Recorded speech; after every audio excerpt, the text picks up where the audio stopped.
The cosmic boomerang. Is karma just a belief? Karma. When you hear this word, perhaps you think of Eastern philosophies, mystic beliefs.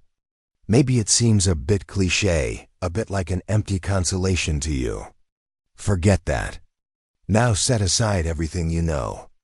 I will speak to you about karma as if it were a law of physics. A simple, clear, and indisputable law. What happens when you throw a ball into the air? It falls to the ground. Gravity. This is not a belief. It is a fact. Well, your intentions, actions, and words have a similar law of attraction. You can call this the cosmic boomerang. Everything you throw out there, everything without exception, comes back to you. The person who did you wrong essentially threw a poisoned boomerang into the universe. They might think they won a momentary victory, that they defeated you. But a boomerang has a habit. It completes its journey and always returns to the hand that threw it. This is not a possibility. It is the system itself. This is one of the fundamental mechanics of the universe's operation. So how does this work? With a magic wand? No. It operates on a much deeper, much more psychological level. The famous psychologist Carl Jung called the unseen, repressed, and hidden aspects of a person's personality the shadow. The shadow is that part we all carry within us, but are afraid to confront. Jealousy, anger, ambition, the potential to do evil. When someone knowingly and willingly does you wrong, they have actually become a prisoner of their own shadow. They have allowed the darkness within them to take control. And from that moment on, the boomerang they launched has not only set off towards you, but it has also begun a journey into the depths of their own soul. Their own psyche. The injustice done to you is actually an injustice that person has done to themselves. They have disrupted their own spiritual balance. They have smeared an invisible stain on their own conscience. Maybe they don't realize it immediately. Maybe they run from this truth for years. But that stain is there, and with time it will grow, become heavier, and begin to affect every area of their life. This is the first step of divine justice. The evil begins to work like a poison in the soul of its owner. They may appear happy from the outside, they may be successful, but inwardly they live with a restlessness, waiting for that boomerang to return. This is an invisible burden they carry because they know. Somewhere deep down, everyone knows. You reap what you sow, and they have sown a storm. The prison of solitude. What did the person who sowed the storm think they would reap? A rainbow? No. Whoever sows the wind reaps the whirlwind, reaps the hurricane. And the first place this hurricane strikes is always the most precious thing, human relationships. Here is the first of the three great sins that divine justice never forgives: the conscious destruction of trust. Betrayal itself. Think about it. What is it to trust someone? It is to give them a key to your soul. It is to open the door of your heart. The person who wronged you took that key, entered through your door, and set everything inside on fire. This is not a simple mistake to be forgiven. It is a spiritual murder. And the person who kills trust actually first kills their own ability to trust within themselves. This is where the law of karma works most clearly. They can no longer fully trust anyone. Do you know why?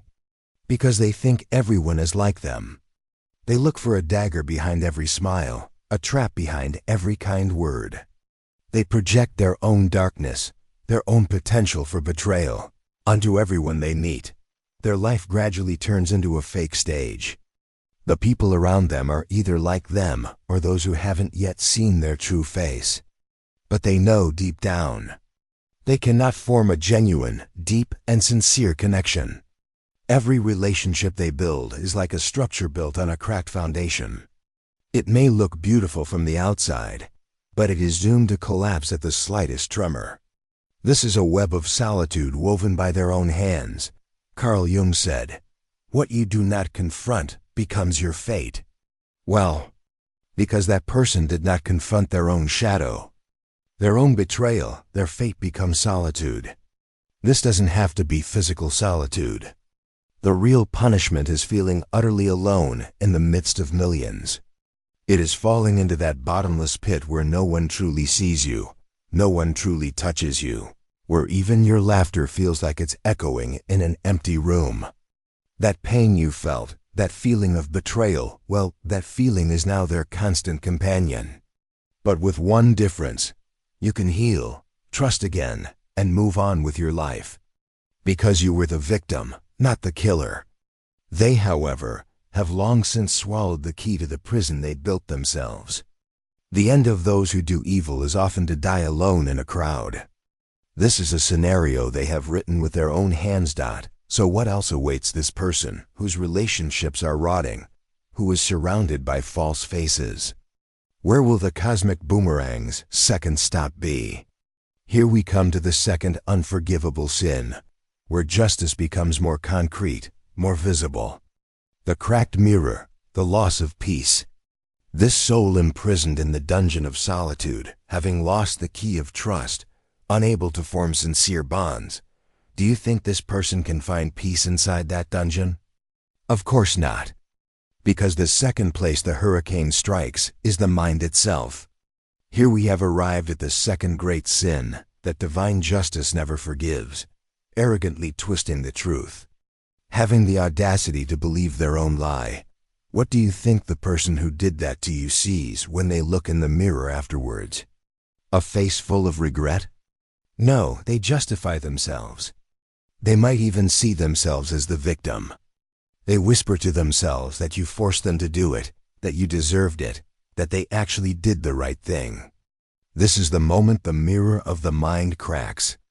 They can no longer see their true reflection. They look at a distorted, warped image leaking through the cracks and believe that this is who they are. This is a battle of the self against reality. Carl Jung called this fake, idealized mask that people show the world, the persona.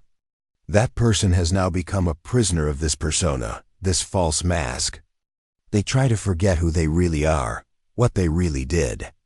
But the human mind does not forget. It represses. And every repressed truth is like a tumor growing inside. From the outside, everything may seem fine. That person may be going about their business. They may earn money, laugh, have fun. But there is something that keeps them awake while you sleep. The torment of conscience. But this is not the kind of regret you know. This is a war a mind wages against itself as it tries to forget who it is. The name of this war is anxiety. It is unexplained unease. It is that cold breath they feel on the back of their neck even in their happiest moment. It is never being able to fully savor their success. Because they live in fear that the ugly truth behind the cracked mirror might surface at any moment. Someone who runs from their own truth cannot have peace. This is another unerring law of the universe. The psychology of the wrongdoer is that of a hunter constantly on the run. But you cannot run from yourself. The pain you experienced was deep. I know, but it had a beginning and an end. You are healing. They, however, entered a lifelong war with their own mind. When you laid your head on the pillow, you may have cried, but you eventually fell asleep. Because your conscience was clear. They, on the other hand, toss and turn in their bed. Because a person's greatest enemy is ultimately themselves. Their relationships decayed, their peace vanished. They became a prisoner of their own mind. This became the second dungeon they prepared for themselves. And what about the final blow? The inevitable end where the cosmic boomerang locks onto its target, where the price for everything is paid. Are you ready for that moment when justice is fully served? Because the third and heaviest sin is the one that will end everything in an irreversible way. The loss of meaning. Their mind is a battlefield, their relationships a pile of rubble. So where is their soul? Well, this is where the cosmic boomerang's final and most devastating strike lands. Right in the heart of the soul. And we have come to the greatest of the unforgivable. The third and final sin that divine justice never, ever condones. deliberately trying to extinguish another person's light, their hope, their potential. Do you know what this means? It means belittling your dreams. It means trying to steal your joy. It means doing their utmost to break your strength to get back on your feet. This is not just a mistake. It is a choice. It is choosing destruction over creation. It is choosing darkness over light.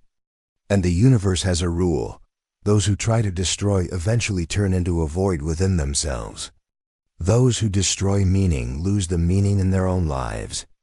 This is the inevitable end. The person who did this to you may appear to have everything: money, status, houses, cars.